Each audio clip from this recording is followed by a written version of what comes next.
So ayan guys, meron tayong plain set dito guys na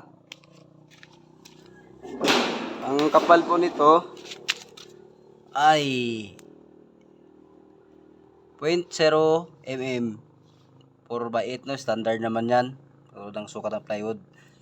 So kaya pinakita natin guys, gagawa tayo ng barbecuehan. Makapal po ito guys, no, yan no, mahirap tupiin. Yan po yung gagamitin natin. So ito na guys, dito natin siya ipapalit. So may pattern na tayo kasi ito nga ayusin lang natin no. Sobra-sobra po 'yun, maggawa pa tayo ng sarili nating ibig ko sabihin ng pangalawang barbecuehan. Barbecuehan ito guys na nasira na, nabulok na no, yan no. Napakalutong na. So yan, gawin nating bago at kaya kasi ngayong December guys, maraming mga paggamitan yan, mga barbecue, mga handaan. So ito guys, may gamit tayo dito. At the same time, mayroon tayong extension wire, grinder, drill para mag-rivets no. Meron tayong rivets, bala ng rivets dito. Ayan guys, tapos cutting disc, riveter. Siyempre guys, hindi mawawala yung eskwala no kasi magsusukat tayo.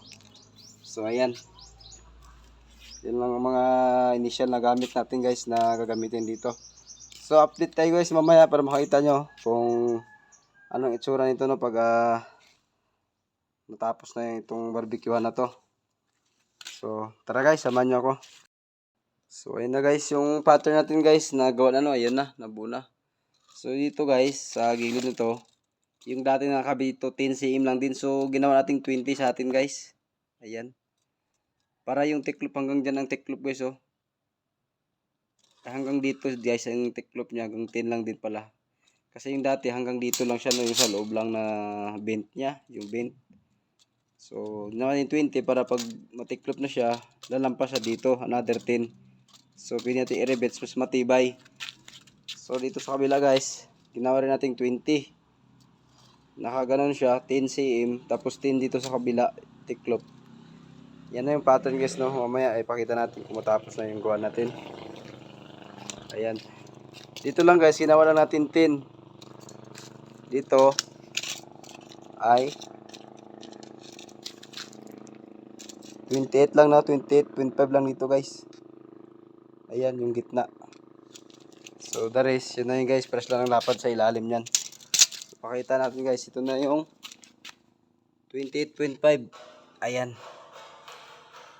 Sa gitna guys, may guhit yan. So ito 20 cm kasi yun nga yung pag i-bend natin, lagyan pa natin ng guhit to.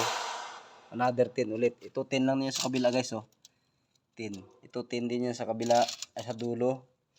So doon, another 20 cm. Yan guys, para pag lumampas siya no, pwede natin i-bend.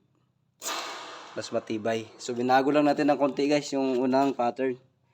So at the same time, halos paras lang naman din ang niya talaga, yung sukat ng paglagatagan ng baga. So barbecuehan po ito guys, yung project natin.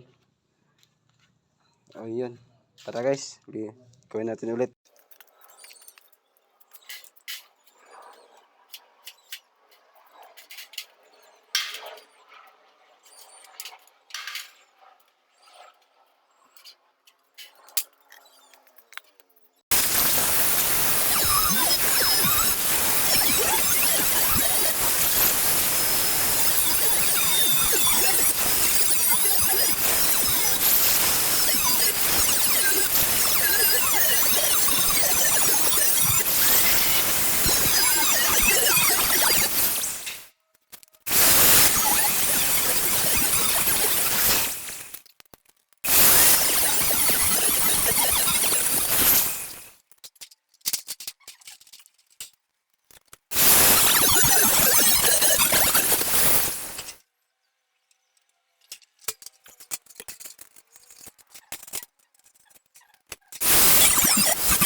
So guys, good morning. Samahan nyo ako mag-rivets guys ng yan yung ating ihawa no.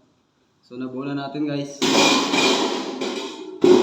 I-revise natin tapos iispatan din natin to ng welding rod na pang stainless case na para mas quality ang ating gawa.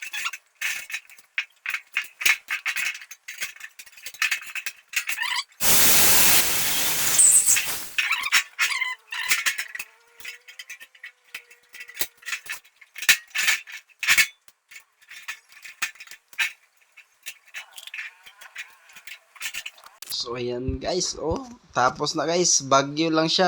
Ako'y gawang-gawa na ng ihawan nito guys. Natatapos ko na to sa time na to. Ayan guys, way na umihaw ng mga pulutan sa Christmas saka sa New Year. So joke lang guys, hindi naman tayo manginginom talaga.